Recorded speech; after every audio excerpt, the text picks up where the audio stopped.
గతంలో యూత్ ఎవరైతే ఉన్నారో వాళ్ళందరికీ ఉద్యోగాలు ఇవ్వలేకపోతున్నాం, ఇచ్చిన కమిట్మెంట్ ఫుల్ఫిల్ చేయలేకపోతున్నాం.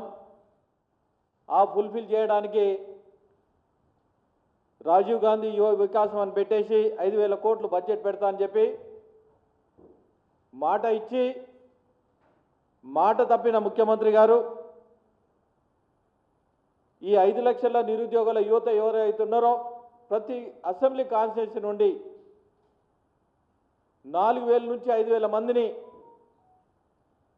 ఇప్పుడు ఇందిరమ్మ ఇల్లు ఏ విధంగా అయితే ఇస్తున్నారో ప్రతి అసెంబ్లీ నుంచి యూత్ ఎవరైతే ఉన్నారో వాళ్ళందరినీ సెలెక్ట్ చేసుకోవడానికి ప్రతి అసెంబ్లీ 119 అసెంబ్లీ కాన్స్టిట్యూన్సీ ఏదైతే ఉందో ప్రతి అసెంబ్లీ కాన్స్టిట్యూన్సీ నుండి 4,000 మంది నుంచి 5,000 యూత్ను వాళ్ళు అప్లై చేసుకోమని చెప్పడం జరిగింది.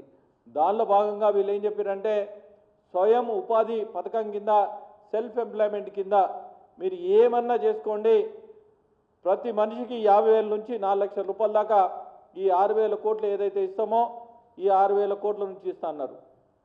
గత 2025 బడ్జెట్లో డబ్బులు పెట్టలేరు. అదేవిధంగా వీరు ఏం చేశారంటే అసెంబ్లీ సాక్షిగా చెప్పిన తర్వాత సుమారు మన దగ్గర నిరుద్యోగ యువత ఎంతమంది ఉన్నారంటే 16 లక్షల మంది అప్లై చేసుకోవడం జరిగింది. 16 లక్షల మంది అంటే దానికి క్యాస్ట్ సర్టిఫికేట్ అన్నా, ఇన్కమ్ సర్టిఫికేట్ అన్నా, మరి ఇతరత సర్టిఫికేట్లన్నా దూరంగా అన్ని సర్టిఫికేట్లు తీసుకుపోయి ఒక్కొక్కరికి 1,000 నుంచి 2,000 రూపాయల దాకా ఖర్చు కావడం జరిగింది. ఈ ఖర్చు అయితే సుమారు మీరు చూస్తూ ఉన్నారు, 1,000 రూపాయలు అయితే 16 కోట్లు, 2,000 అయితే 32 కోట్లు ఖర్చు పెట్టి వాళ్ళు చేయడం జరిగింది.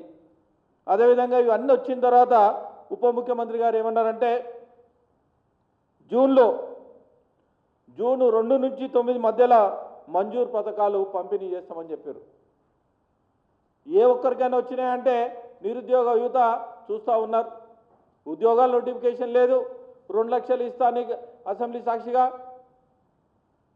కేవలం గత ప్రభుత్వం ఇవన్నీ కలిపి 67,000 ఉద్యోగాలు చేశారు. ఇంకా 1,33,000 ఉద్యోగాలు రావాలి, ఆ ఉద్యోగాలు ఊసేయలేదు. అదేవిధంగా అది మరిపియడానికి ఇది కొత్త పథకాన్ని తీసుకొచ్చి ఇది చేశారు. గత సంవత్సరం బడ్జెట్ లేదు, ఈ సంవత్సరం కూడా ఇంతవరకు బడ్జెట్ లేదు. ఈ శిక్షణ తర్వాత ఏం చేశారంటే వాళ్ళు జూన్ 10 నుంచి 15 వరకు శిక్షణ కార్యక్రమాలు పెడుతున్నారు. మరి ఏ యువతకు శిక్షణ కార్యక్రమం పెట్టారో తెలియాలి. అదేవిధంగా జూన్ 15 నుంచి ఈ ప్రాజెక్టు ప్రారంభిస్తా అని చెప్పారు. అదేవిధంగా ఇవన్నీ చేయడానికి ఇంతమంది 16 లక్షల మంది ఉద్యోగాలు వీళ్ళు చేశారు కదా, ఇంతవరకు ఎక్కడ లేవు ఉద్యోగాలు. మళ్ళీ ఇంకొకసారి ఏం చెప్పారంటే 2025 ఏప్రిల్ లోపల దరఖాస్తులన్నీ పూర్తి చేయాలన్నారు. మేఘాల మీద బయట ఉన్నా కానీ వాళ్ళందరూ తీసుకొచ్చి ఇవ్వడం జరిగింది. ప్రతి మండల ఆఫీసులైనా, తహసీల్ ఆఫీస్ అయినా, ఎంపీడీఓ ఆఫీసులైనా ప్రతి ఆఫీస్లో కిక్కిచ్చి సర్వర్ కూడా పనిచేయకూడదు అని ఎక్కడెక్కడ ఉన్నా రాత్రి పగలు వాళ్ళు కష్టపడి ఇవ్వడం జరిగింది. ఇంతవరకు అది లేనే లేదు. అదేవిధంగా మీరు చూస్తూ ఉన్నారు, నిరుద్యోగులు ఎంతోమంది ఆశతో చూస్తూ ఉన్నారు. గతంలో ఏజ్ రిలాక్సేషన్ కోసానికి 46 ఇయర్స్ ఇవ్వడం జరిగింది. ఈ 46 ఇయర్స్ ఇవ్వడానికి ఎందుకంటే గత ప్రభుత్వం 10 సంవత్సరాల నుంచి ఉద్యోగాల నోటిఫికేషన్ ఇవ్వలేదు. మరి ఇది కూడా వచ్చిన తర్వాత కొన్నిటికే నోటిఫికేషన్ ఇచ్చింది, ఇంతవరకు ఇవ్వలేదు. మొన్న నోటిఫికేషన్ ఇచ్చినప్పుడు కూడా వాళ్ళని ఒకటే అడిగారు, ఏంటంటే సార్ ఇది నోటిఫికేషన్ ఇచ్చినప్పుడు గతంలో ఏదైతే రిలాక్సేషన్ ఇచ్చారో చాలామంది మేము ప్రిపేర్ అయినాం, కంపల్సరీ రిలాక్సేషన్ ఇవ్వాలి, నిరుద్యోగులు చాలామంది ఉన్నారు, నిరుద్యోగులకు యువత కనీసము ఉద్యోగాలు లేదు, రాజీవ్ యువక వికాసము గత సంవత్సరం 2025 బడ్జెట్లో పెట్టలేరు, 2026 బడ్జెట్లో పెట్టలేదు. నిరుద్యోగ విషయాల్లో చాలా మోసం చేస్తున్న కాంగ్రెస్ ప్రభుత్వాన్ని నేను హెచ్చరిస్తా ఉన్నాను. మొన్న కూడా మీరు చూశారు, కర్ణాటకలో 50,000 మంది ఎట్ ఏ టైం వాళ్ళు వచ్చి ధర్నా కార్యక్రమం చేయడం జరిగింది. ఇప్పటికైనా మేల్కొండి, ఒక్కసారి యువత దలుచుకుంటే ప్రభుత్వాలే కింద మీదనే, గత ప్రభుత్వం ఎంత కింద మీద అయిందో చూసింది, ఫామ్ హౌస్కే పరిమితం చేయడం జరిగింది. మరి ఇప్పటికైనా మీరు 2.5 సంవత్సరాలు అయింది, మరి ఏ మాత్రం వాళ్ళ మీద కనికరం లేకుండా ఇచ్చిన మాట నిలబెట్టకుండా ఉద్యోగుల మాట నిలబెట్టలేరు. కనీసం సెల్ఫ్ ఎంప్లాయ్మెంట్ మీరు ఏదైతే ఉన్నదో దాన్ని నిలబెడుతున్నారు అంటే అది నిలబెట్టలేరు. మొన్న నేను టీజీపీఎస్ చైర్మన్ దగ్గర కూడా కలిసి అది రిలాక్సేషన్ లెటర్ ఇవ్వడం జరిగింది. అదేవిధంగా చీఫ్ సెక్రటరీ ఉన్నారు, తనకు కూడా లెటర్ ఇవ్వడం జరిగింది. గతంలో సీఎం గారు కూడా నేను లెటర్ ఇవ్వడం జరిగింది, మండల్లో మాట్లాడడం జరిగింది. మరి ఇప్పటికైనా కనువిప్పు చేసి మీరు ఇచ్చిన మాట ఏదైతే ఉందో అది నిలబెట్టుకోవాలి. గతంలో మీరు చూసారు, రాజీవ్ గాంధీని ప్రియాంక గాంధీని తీసుకొచ్చి నిరుద్యోగ వృత్తి ఇస్తా అని చెప్పారు. ఆ వృత్తి మాట ఇంతవరకు ఎక్కడ లేదు.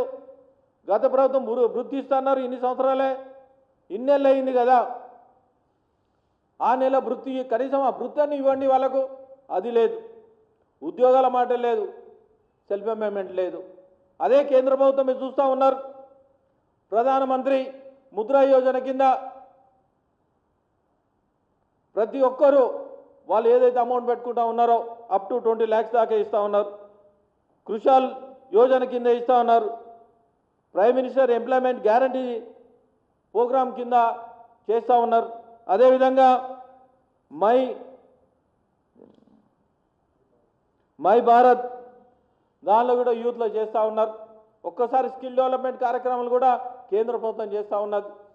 ఒక్కసారి మీరు ఆలోచించుకోండి, ఏదైనా సరే యూత్ కోసాన్ని మీరు చేస్తే కనీసం వాళ్లకు మీ మీద నమ్మకం కలిగేటట్టు ఇచ్చే మాట నిలబెట్టుకున్నట్టు చేసుకోవాలని తెలియజేస్తూ ఉన్నాను.